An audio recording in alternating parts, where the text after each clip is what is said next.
Good Wednesday afternoon, everybody. Rob O'Connor here from RobVenoSports.com.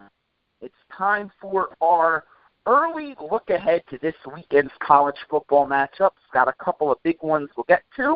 But before we do that, we'll take a look back at what we saw last weekend in all of the great games that were played.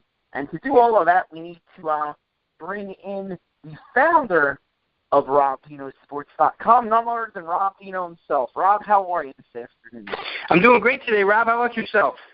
Doing really well. We got a great slate of some really big games coming up this weekend, and we've got a lot to look back at from last week. And let's start with a couple of off-the-field things from last week, and Purdue firing their head coach after a 49-35 home loss to Iowa. What do you make of that?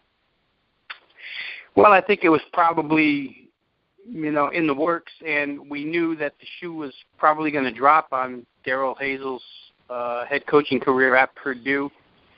We'll see where they turn, Rob. I've read reports the last couple of days that none other than Bo Pelini, now the head coach at Youngstown State in the FCS, is very interested in getting back into FBS football and coaching at Purdue.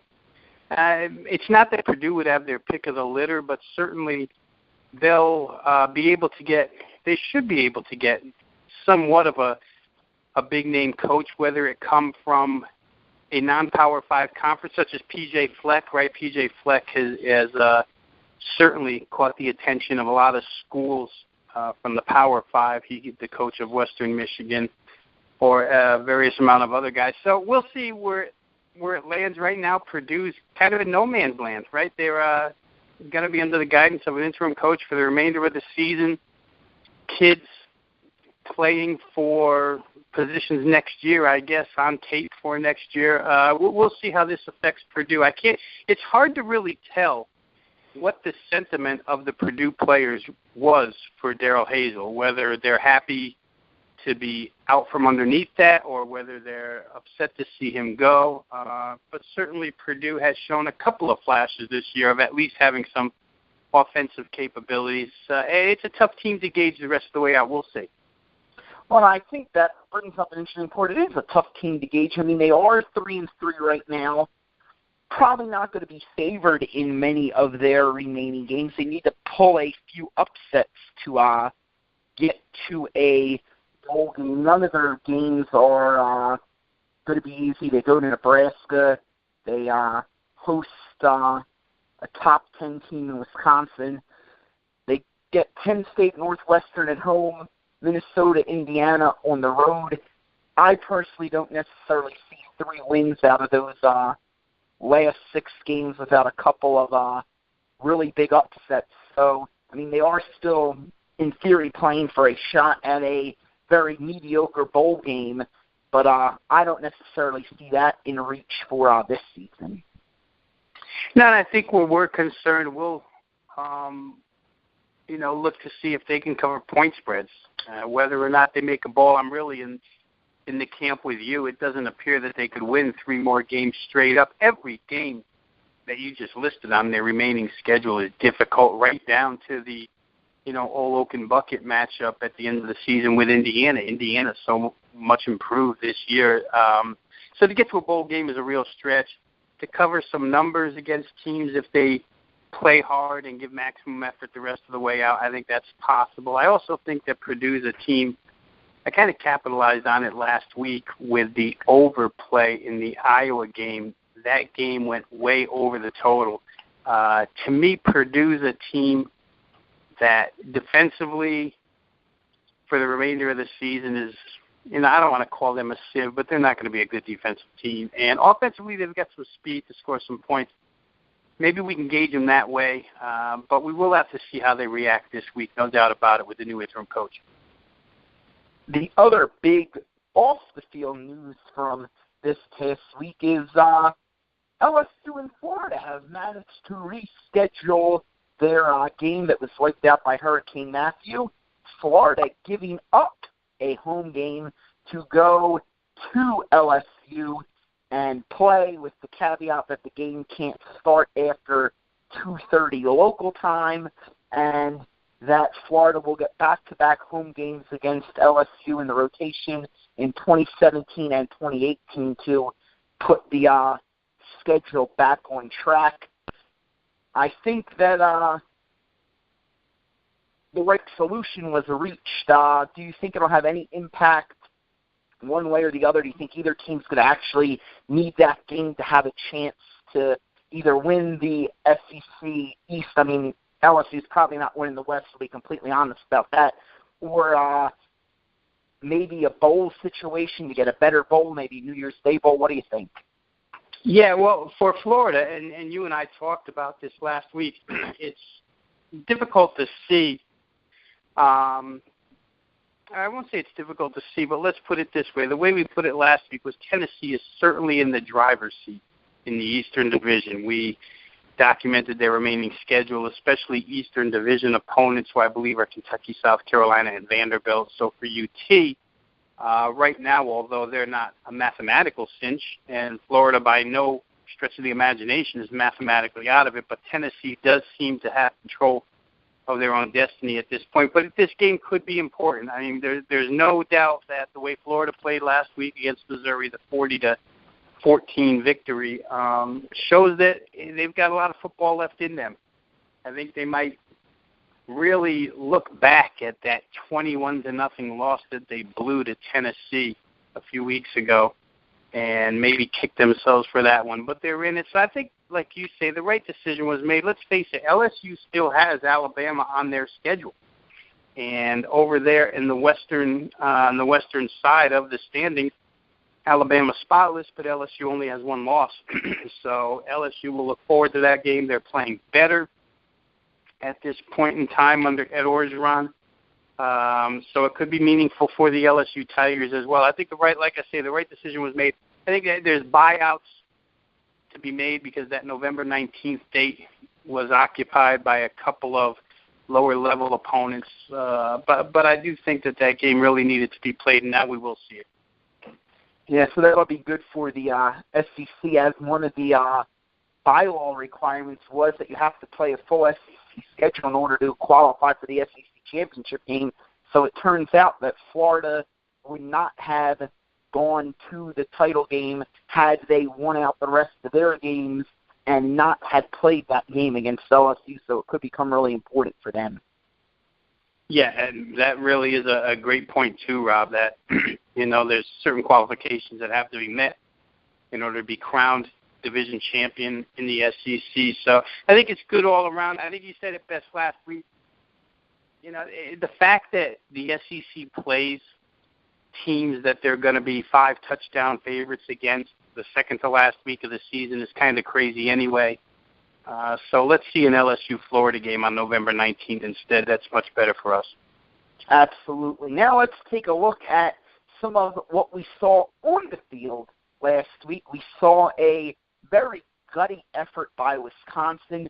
They come up about 4 yards short in double overtime, falling to Ohio State 30-23 in a game that they actually led into the second half. What do you make of A, Wisconsin's strong showing at home, and then B, Ohio State passing their first true test of the season?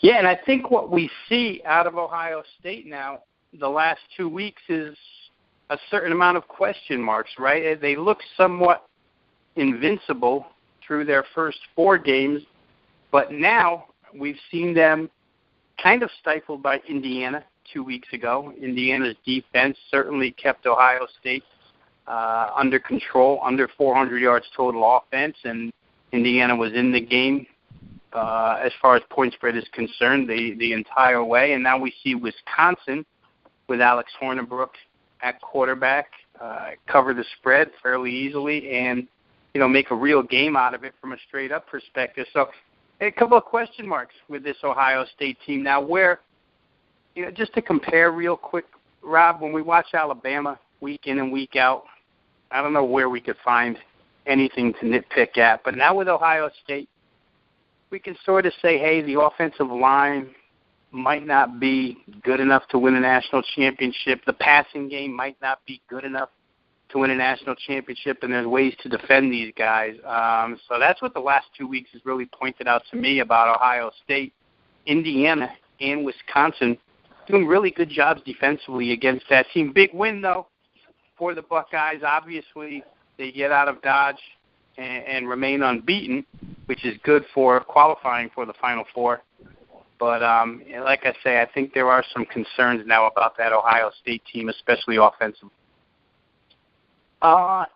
Any cause for concern for Clemson? They struggled a couple times this year, and then it really looked like they got their act together in the last 3 or 4 games, and then they heavy favorites against NC State, takes a missed field goal, a chip shot field goal really, at the end of regulation, and then overtime for Clemson to escape with a win over NC State.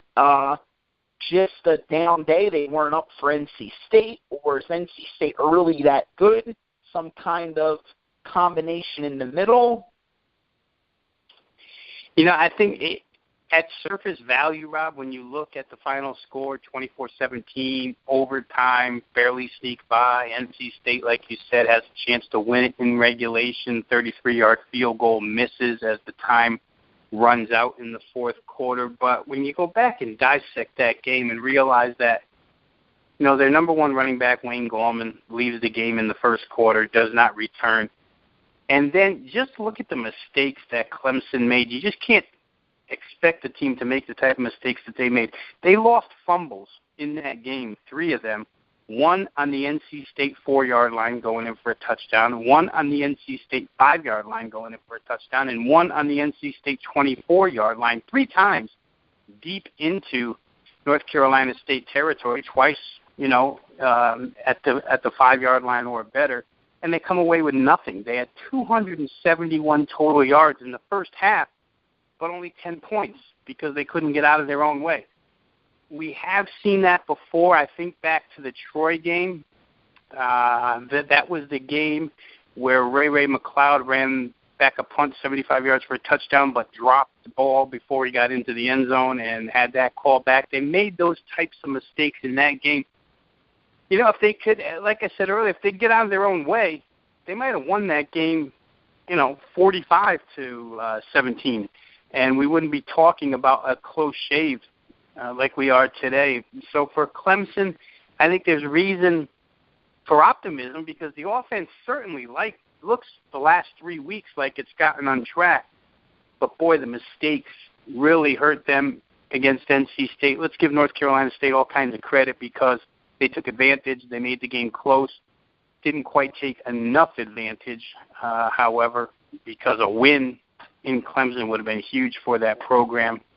But it was a cover, a relatively easy cover, and they'll have their work cut out for them this week against Louisville. You wonder if NC State can pick themselves up off the mat after a loss like that and go right back inside the division and face a red-hot Louisville team. That is going to definitely be a tough game for NC State, especially coming off of the Clemson game.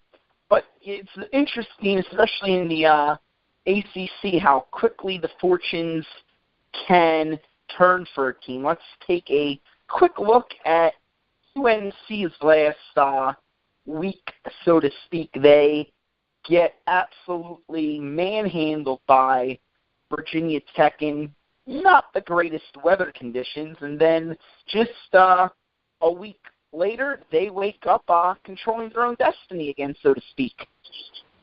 Yeah, they put themselves in the Coastal Division driver's seat. We've talked all year long about how competitive that side of the ACC looked to be and actually has turned out to be. I'd be concerned where Miami of Florida is right now because the last 2 weeks their offense has totally disappeared. I know Mark Richt certainly has his own brand of offense, more methodical, more traditional. If you take a look at total plays per game heading into this Saturday, you'll see the Miami of Florida offense towards the bottom third of those rankings. But they have been churning out a bunch of yards and a bunch of points before these last 2 weeks. If you go back and look at the schedule, you might say to yourself, well, they got those points and big numbers against inferior opposition, and now that they're really into the meat of the schedule, it's become tougher for them. Let's face it, Florida State was not playing great defense.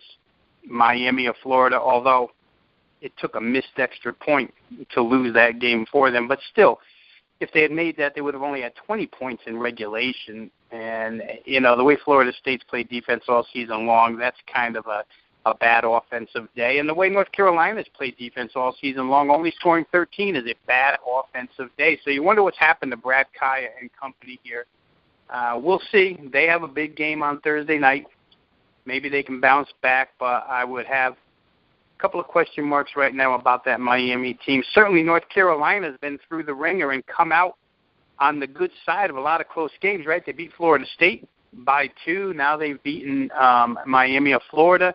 And the Hurricane Matthew game that you referred to earlier, I guess, you know, we can kind of brush that one under the rug because when you run the offense that they run with Mitch Trubisky and that spread-style offense, it's not ideal for a team like that to produce a lot of offense. And one more time, we have to remember that UNC did not have Elijah Hood, their leading running back for that game.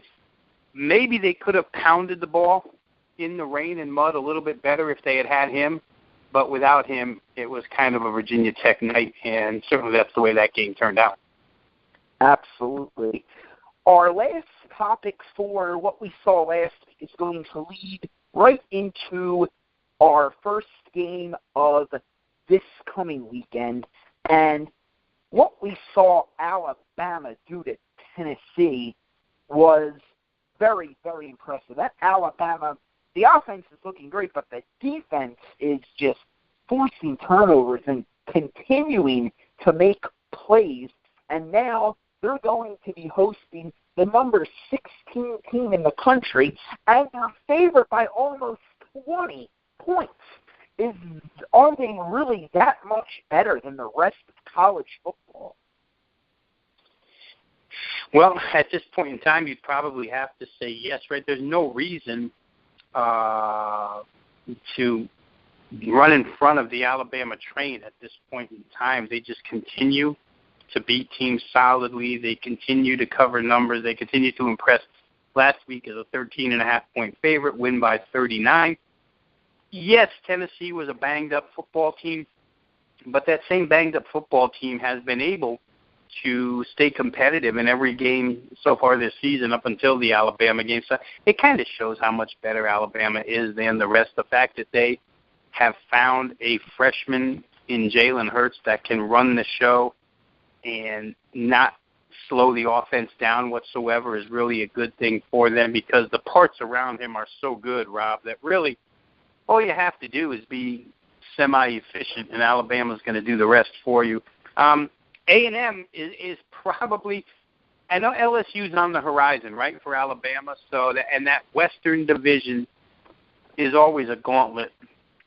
But maybe A&M is the best hope for a victory against Alabama. But, boy, I don't know. Like I say, I'd hate to get in front of that train right now. The University of Alabama just running through people. It's certain determination on this team right now that maybe we didn't see a couple of years back. So, I don't know. It's hard for me. Power ratings made Alabama a 17-point favorite, which seems huge against a team as good as Texas A&M. But for the Aggies, Trevor Knight's going to have a huge day. The perimeter skill players are going to have huge days. And certainly they're capable, Rob. Let's not – I don't want to talk as if it's all doom and gloom for Texas A&M because when you've got guys like Reynolds and Noel and the running backs that they have, Ford and company, it's a good offensive team. And certainly they can stripe downfield. So we'll have to see. But I think the number's justified. I guess that's where I'm going to get to at the end of this, is that the point spread here is probably justified, Alabama at home being such a large favorite over A&M. I mean, I would tend to agree with that. And we talked about this last week a little bit. A&M's biggest problem has been closing out games, give up a 2-touchdown lead to UCLA before winning in overtime. give up a 2-touchdown lead very late to Tennessee before winning in overtime. They're going to need to have a 4-touchdown lead against Alabama before they can feel safe about things. And I don't think there's any way that they're going to have a 4-touchdown lead at any point in this game on Saturday afternoon. Yeah, let's remember that Mississippi did have a 3-touchdown lead against Alabama this year, right? And Alabama quickly erased that. According to how you feel about those two teams, Mississippi and Texas A&M, in my opinion, they're pretty darn similar. So, like you just said, you have to have a real huge lead against this Alabama team and then not make any mistakes. In that Alabama game, Chad Kelly made one costly mistake for sure that got returned for a touchdown, and Ole Miss let that thing unravel. You have to get the lead, a big lead, and then really execute the rest of the way without any turnovers or any costly penalties in order to beat Alabama. You're going to have to play error-free football the entire way. And as I think we both agree on this, A&M's talented enough. Surely they are, and they can put some pressure on the quarterback in passing situations because their defensive ends are that good, Garrett and Hall. So we'll see. But getting back to the point spread in that contest, I don't see how odds makers could have made it any different. It certainly, in my opinion, is justified. I would tend to agree, especially with how they've looked all year and how they can really just turn it on at any moment and put up 4 touchdowns. The next thing you know, a close game becomes a blowout. Moving along, we've got a big one in Big 12 as West Virginia stayed undefeated with a rather easy 48-17 win over Texas Tech in a game that got bet up. I mean, West Virginia was right around pick'em. I think it closed West Virginia about -3, so the money was obviously right in this one, heading in the direction of West Virginia, and they come out with a very big win. They are now going to be a 6.5 point home favorite against a capable TCU squad coming off of a bye week, probably a much-needed bye week for them after their near embarrassing loss at Kansas going into the bye, escaping with a 24-23 win. Can West Virginia keep the perfect season alive and a chance at a BCS playoff berth, or is this where their run ends and does TCU have enough to get it done on the road? Well, I'll start real quick here, Rob, with the point spread on this game. This game opened -5, West Virginia, a home favorite. Bettors, as we go down the board today, and I had this discussion earlier today, bettors have really taken stances this week with certain football teams, and West Virginia being one of them. They've been bet now from 5 up to 6.5. I think people are impressed, like you say, by the win over Texas Tech last week, that it came that easy for West Virginia, and perhaps not so impressed from what we saw last out of TCU before the bye, which you also talked about. But when you look at West Virginia's schedule, and real quick, Power Ratings made this game West Virginia -1, which against the opening number of -5 shows there's some value to be checked into here with the TCU side. When you look at West Virginia, and let's not forget that heading into last week's game, Texas Tech head coach Cliff Kingsbury openly said that West Virginia's 3-3-5 defense, a unique defense across the country. You don't see a lot of the 3-3-5, but Cliff Kingsbury openly said that it was difficult for them. That was before the game was even played. And certainly it wound up being that way on Saturday because Texas Tech really, with that explosive offense, never broke through. West Virginia had control the entire way. It's funny how certain teams can't crack the code on certain things. That 3-3-5, when you think about it, what comes to the top of your mind is Rocky Long at San Diego State, been running it forever, very successfully. Rich Rodriguez at Arizona has run that defense his entire career until this year, when he finally scrapped it because it was just not being successful for him anymore. When I look at the West Virginia schedule, teams that they've played that are highly pass-oriented haven't had success against this defense. You look at the opening game against Missouri. Missouri and Drew Lock, with Drew Lock at quarterback, and that new offense under Josh Heupel is certainly a pass-dominated scheme. They only scored 11 points in that game and really didn't have much of a chance against West Virginia. Then you look at the rest of the teams that they've played, and you don't find many teams that can run the football, right? Youngstown State is an FCS team, so we'll leave that one out. K-State doesn't really run the football all that well. They didn't have success against the West Virginia defense. Texas Tech doesn't run the ball at all. We know they had no success last week. The one team that runs the ball pretty well is BYU. They ran for 280 yards against West Virginia, 7 a carry, and that final was 35-32. West Virginia, I believe, had like a 35-17 lead in the fourth. BYU came back, made it really close. But the whole point to this is that although TCU's numbers may not show it so far this year, that spread does run the football pretty well. So I think with a week off to prepare, you'll probably see TCU look to run the football a little bit against that 3-3-5 defense. I happen to think that the price tag here is too high on West Virginia. I think TCU is better than what people are giving them credit for. They've had their defensive issues all season long. We know that. But as far as being able to maybe run up the total plays offensively, maybe get that time of possession number up there and have success on the ground mixed in with the spread passing game, TCU plus that price to me seems to be worth a look. West Virginia, however, like you said, they're certainly in a make-or-break game every single week. And right now with Skylar Howard and company, they've shown the ability to win games. Just a matter of whether or not they can win this one by 7, and I'm not so sure they can. I guess the one question I want to ask you, because it's a theme that we're going to see in a couple of the games that we're talking about this week. First, Texas A&M off of a bye. TCU off of a bye. Next, we're going to talk about Ohio State, Penn State off of a bye. We're going to talk about Arkansas, Auburn off of a bye. What kind of advantage is there when one of the teams is coming off of a bye week, but the other team had to play a game the week prior? Yeah, I think it all depends. I always, if a team is red hot going into a bye, they certainly don't want the bye week. So that could affect them one way. If a team gets the extra week to prepare out of the bye, had an easy game going in, and gets to use the extra week to prepare, that can be to your advantage. I think in the case of Penn State, you mentioned them. If you look real close at them, you'll see the last couple of weeks that James Franklin has almost made the complete conversion now to the read or zone read option offense.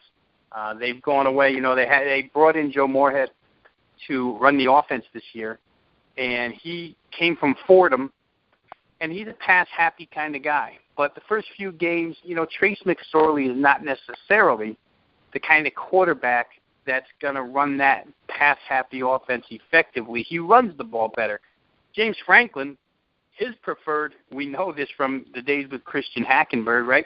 His preferred offensive style is this zone read type of game. And we just saw Penn State go crazy on the ground right before the bye. What the bye week does for them gives them an extra week to work on this zone read offense. And I think coming out the other end, offensively at least, Penn State should execute real well. They've got a tough opponent, obviously, in Ohio State, but, in that case, it benefits them. So we have to take everyone as a specific situation. I don't think we can make a general blanket statement over how bye week affects what team one way or the other. I think certainly in those examples you just gave, there's different ways to interpret how all three of those teams might come out of the bye. Let's not forget that Auburn went into their bye after Gus Malzahn handed over the play calling duties to Rhett Lashley, and 2 games with Lashley calling the plays. Auburn put up some numbers, so each case is probably different. Well, let's focus in on the Ohio State-Penn State situation. That is the next game to talk about, and I think that Penn State having the bye is very helpful. I think that Ohio State's going to be on the second of very tough back-to-back road games.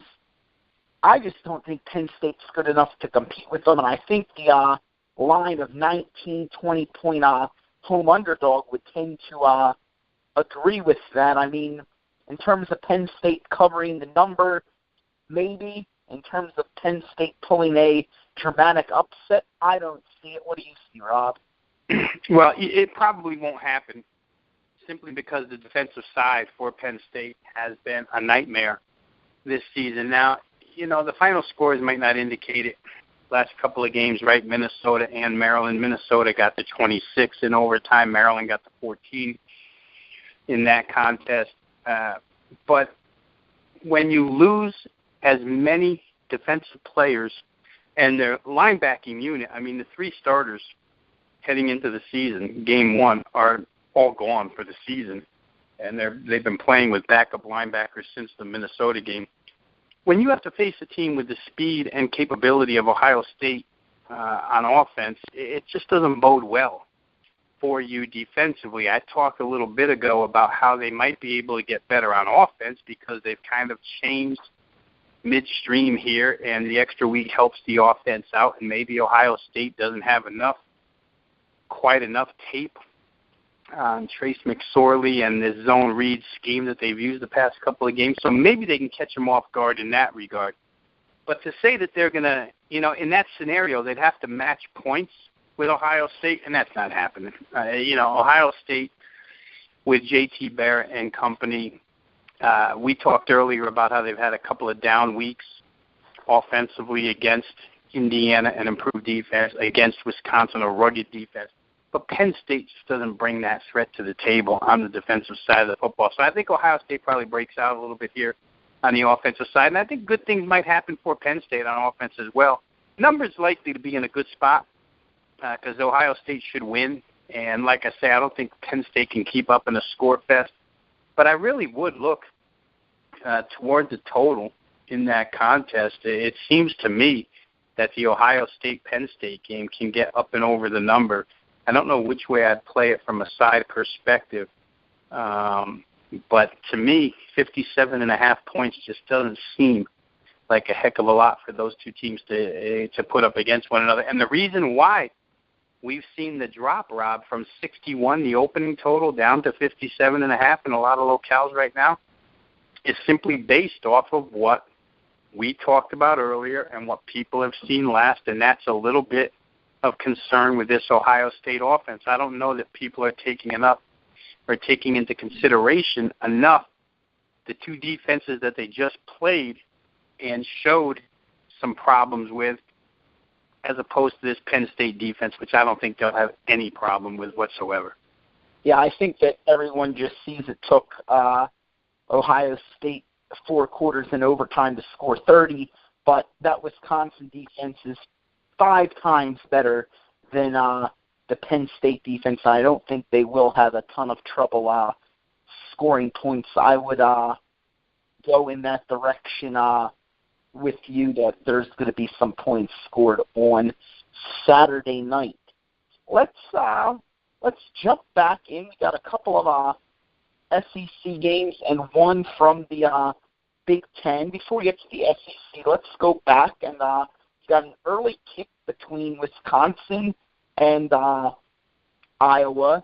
Iowa coming off a 49-35 win against Purdue. Wisconsin is now off the 30-23 overtime loss.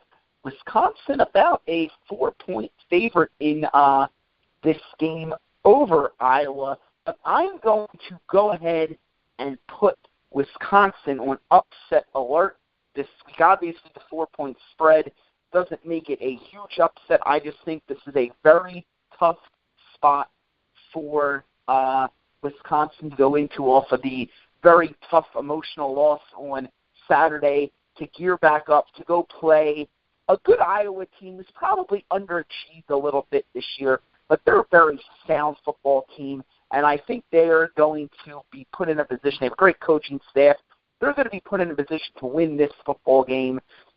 there's a lot at stake for them. They can still, even with the ugly home loss to Northwestern, they still got a chance to win their division and represent the Big Ten in the conference championship game. What do you think, Rob?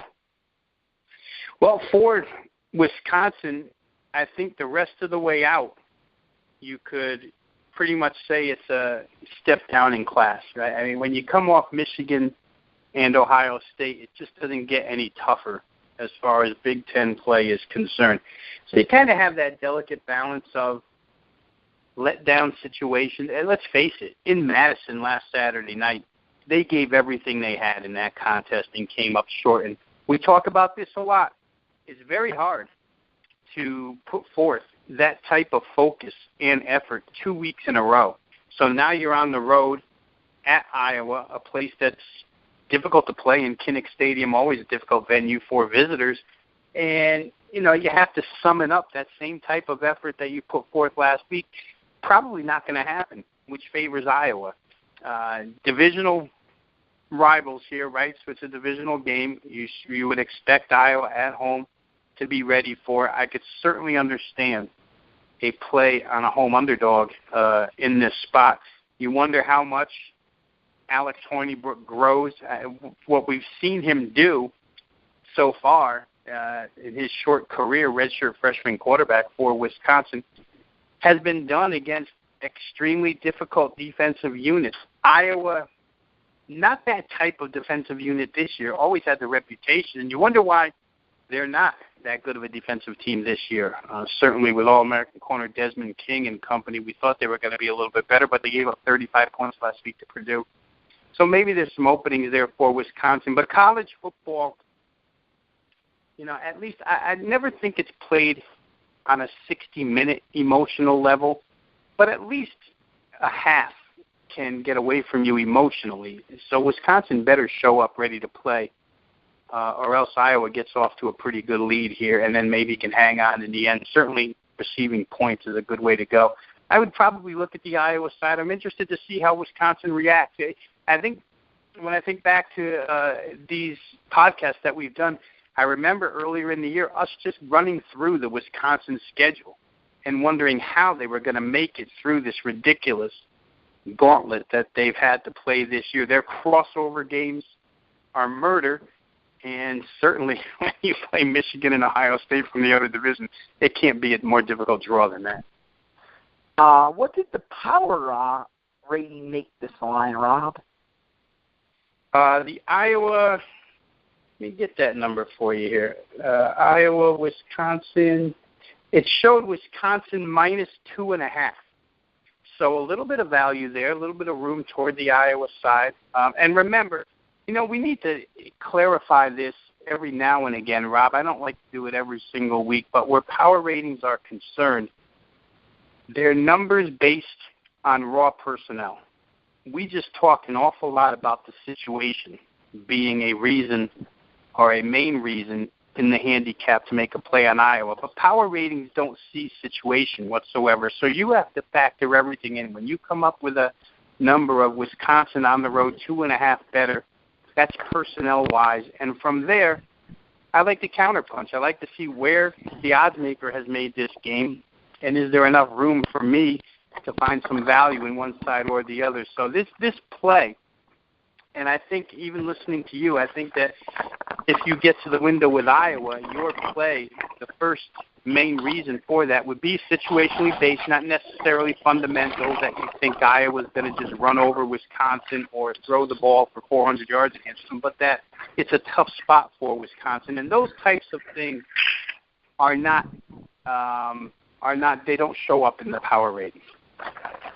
Absolutely, and I think that Iowa's a very capable team. I think it will be a good game, maybe even look at a first half line there with Wisconsin coming out a little flat and Iowa showing up ready to play. There could be a little bit of a advantage in that spot as well. Maybe Wisconsin gets it together in the second half if they're not down too many, or Iowa can't take advantage of a Wisconsin slow start.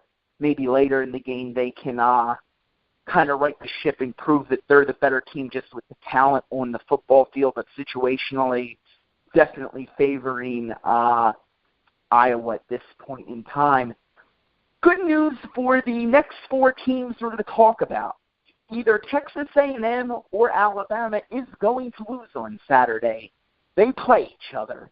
But it might not be enough for the rest of these teams in the SEC West to catch whoever ends up remaining undefeated. Couple of night games, Arkansas and Auburn. Arkansas off of a 34-30, little bit of an upset win over Ole Miss. Both you and I liked the Arkansas side, thought they had a chance with the points on Saturday night. Not only did they cover, they went outright Auburn off of a bye. Before that, they beat Mississippi State 38-14. They're about a 10-point favorite. What do you see in this one, Rob? I think the number's kind of ridiculous, Rob, to tell you the truth. I don't know how oddmakers came up with the opener, and I don't know why money has pushed this thing so far toward Auburn. Now, we talked a little bit ago about how the play calling duties have been turned over from Gus Malzahn to Rhett Lashley, the offensive coordinator, and certainly Auburn's results have been better. But those results are against UL Monroe and Mississippi State. And for me to go crazy over the fact that Auburn gained 8.2 yards per play and scored 58 points on UL Monroe, who, gave up a huge amount to Texas State last week and routinely gives up a bunch of points to their Sun Belt foes, it's not enough to get me excited. I can certainly see where Auburn fans would be happier with that result than what they had been seeing so far out of a Gus Malzahn play-called offense. A lot of field goals, a lot of red zone miscues. Certainly, I get it from that aspect. And then they bounce back and they play Mississippi State and they go wire to wire, 38-14. But 5.8 yards per play on offense is not domination. I don't know that Rhett Lashley has really got this team in such better offensive form. The one thing he's done, Rob, is the tempo's been increased and they're executing it a little better. We know Gus Malzahn is a offensive preacher of tempo, quick. And Auburn really wasn't exhibiting that. Now, the last couple of weeks, they've gotten to that point. But I'm still not sold, and certainly not sold enough to be laying the type of wood that they're laying here, 10 points at home. Power ratings, just to give you an idea, made this game Auburn -2.5. It's almost disrespectful to Arkansas in this game to see them getting 10 points. I would say personnel-wise, Arkansas is flawed defensively. Auburn is not. So the advantage Auburn on that side of the football. But personnel-wise, these two teams are very comparable, if not equal. And to see a 10-point number to me is a little much. Once again, I like to sing the praises of Dan Enos, the offensive coordinator for Arkansas, but we saw one more time last week, even off of that loss to Alabama the week before, bounce right back and produce on offense against Ole Miss. And I just don't expect Arkansas to travel down to the Plains and lay down against Auburn. It's a Western Division game. And I know it might be 3 tough ones in a row, but still, it's a Brett Bielema team. Those teams are very physical. They have a certain knack of showing up to play each and every week. And I think Auburn's defense, certainly, no disrespect to UL Monroe or Mississippi State, but Arkansas is going to make you play the entire field. And you have to play the run first, as we talk about, and then the play action off of that with Austin Allen and those receivers has been very good this year. So, to me, I'm a little miffed at why the line would have opened up -8. I don't know that this love affair with Auburn. And we stated this earlier, that there's certain teams in college football this week especially, it's apparent that the bettors are taking real strong stances with, and the odds makers are obviously adjusting power ratings far more than I am for certain teams. Auburn's one of those teams I would look to play against them this week. I mean, I would think that double digits is way too much. I would, again, this week, I liked Arkansas with the points last week. I think it's another good spot for them this week as well. I mean, the only thing I could think of is maybe the odds makers aren't sold on Arkansas as a whole. They've seen what's happened in the past where they really can't get over the hump and go to the top tier of the SEC West.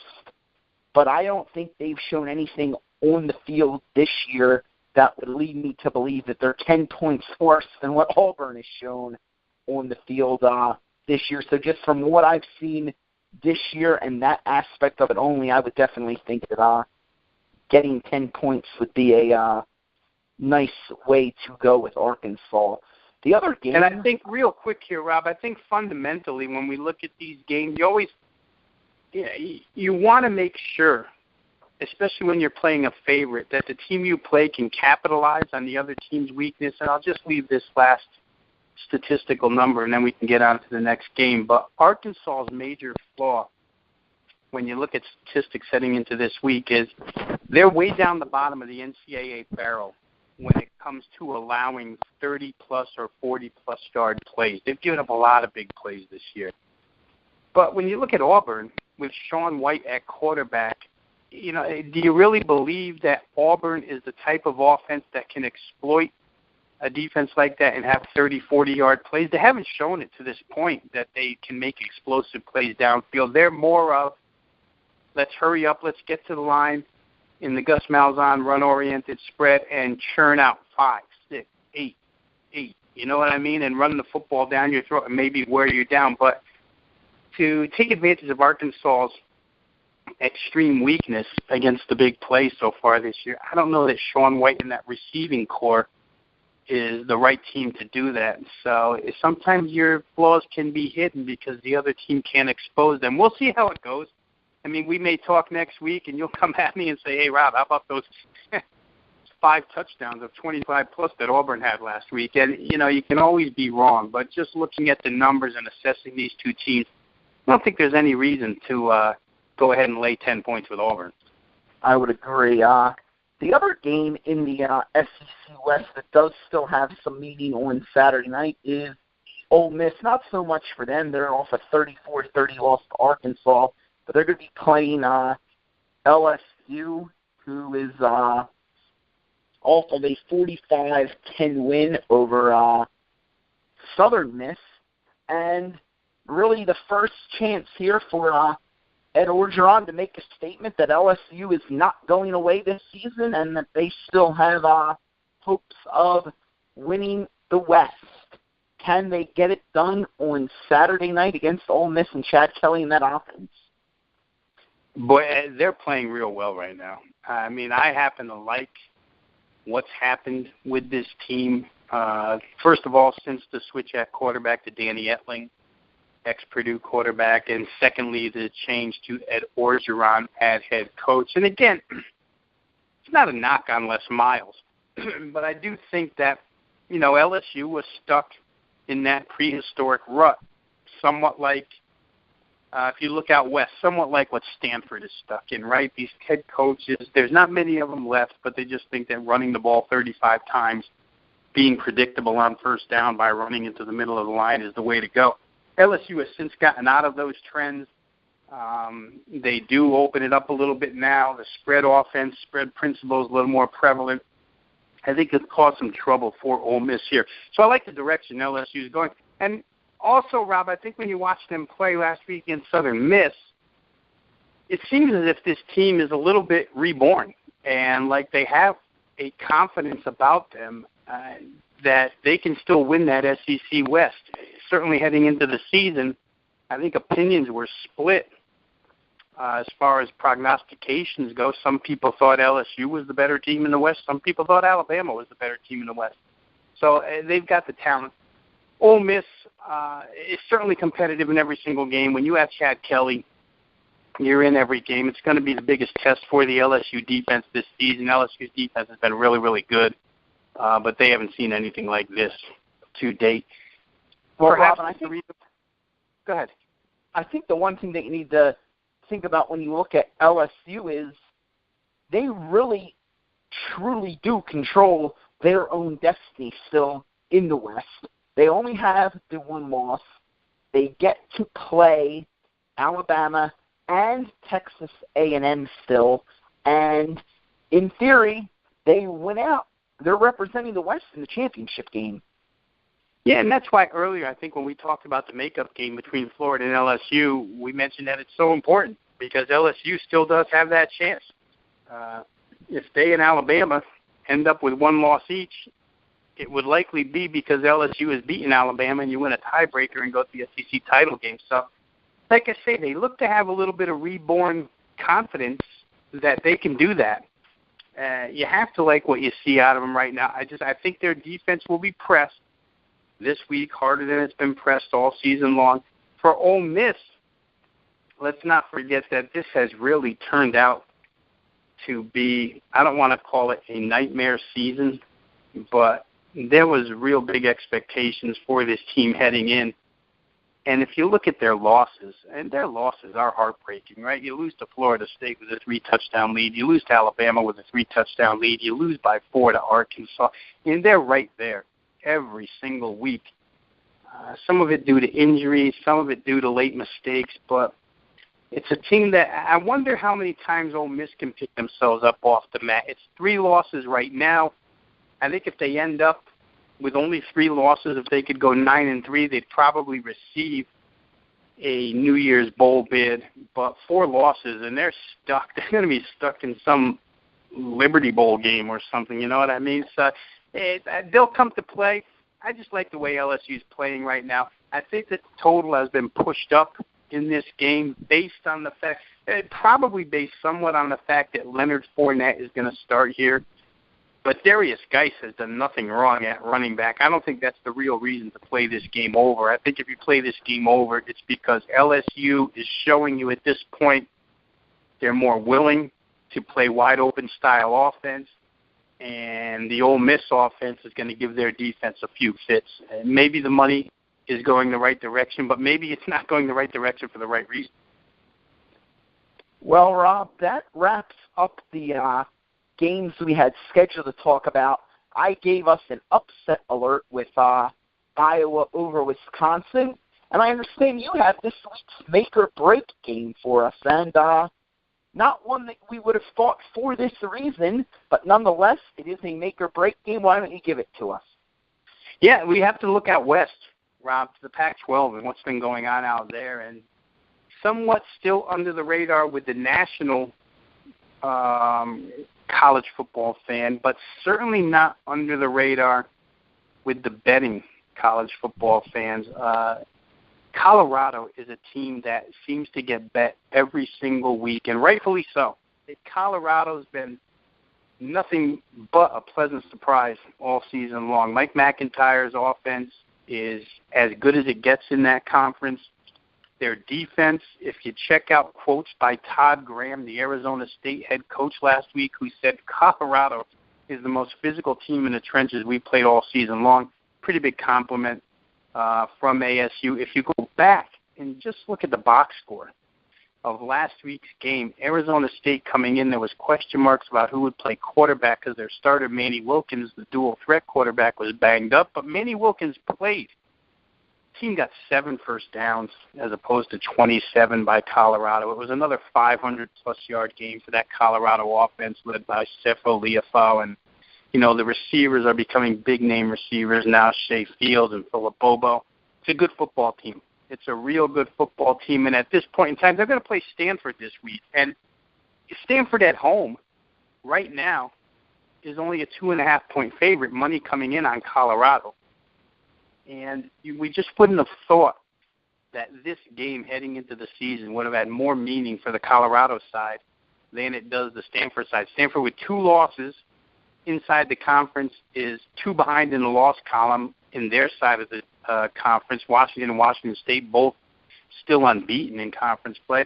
But for Colorado, only 1 loss and a chance to win the other side and represent the South in the Pac-12 championship game. So this is a huge, huge game for Colorado. Last week, Stanford got some players back from injury, including one of their best receivers, Francis Owusu, but we still have injury concerns about Christian McCaffrey. Boy, I wonder, it wouldn't have been thought of earlier this season, Rob, to think that the Colorado at Stanford game would have more meaning for Colorado, but that's the way it shapes up right now, and I think Colorado is more than capable. I would have liked to have more points than just 2.5. Well, you hate to go to Stanford and receive less than a field goal because they're still so good defensively. But it wouldn't surprise me if they go in there and win. This team can score points. And somehow, some way, Stanford's going to have to find a way to score some points as well. Last week, only 17 against Notre Dame. And I didn't think this team would miss Kevin Hogan that much, but it really looks like from their quarterback play that they do miss Kevin Hogan a whole bunch. So keep an eye on that Colorado-Stanford game. Colorado certainly can put themselves in the driver's seat in the Pac-12 South. They could, and I think that will be an interesting game to see. I think this will really be the test to prove if Colorado is for real and ready to compete for the South title or not. Rob, that will do it for this week. As always, the opportunity. Any parting words of wisdom or thoughts for our listeners this week? Yeah, we would just like to have everybody go ahead and check out the website, Rob Veno Sports. Obviously, we put a lot of great information up there. Majority of it statistical stuff you won't find in other places across the Internet. I know we get a lot of comments on the box scores that we provide. They're a little more thorough from a betting standpoint than you would find in other places. So you want to come check it out, robvenosports.com, and check out the information. We put up a free play each and every week. Of course, the podcast that we do up and available, mine and yours, I also interview Teddy Covers each and every week. And then beyond that, the selections each and every Saturday and Sunday. So a lot to find there, and we'd like to encourage all listeners to go ahead and visit robvenosports.com. Absolutely, Rob. That about says it all. robvenosports.com, great resource for all of my plays, Rob Veno's plays, Derek Davis's plays, and, of course, just a wealth of information that you'll be hard-pressed to find anywhere else on the Internet, especially in such an easy-to-understand and navigate format. So definitely get over to robvenosports.com. That will do it for our Week 8 early look at college football. We will be back again next week, where we'll take a look at what we saw in Week 8 and look ahead to Week 9 of the college football season. For Rob Veno, I'm Rob O'Connor. We'll catch you next week.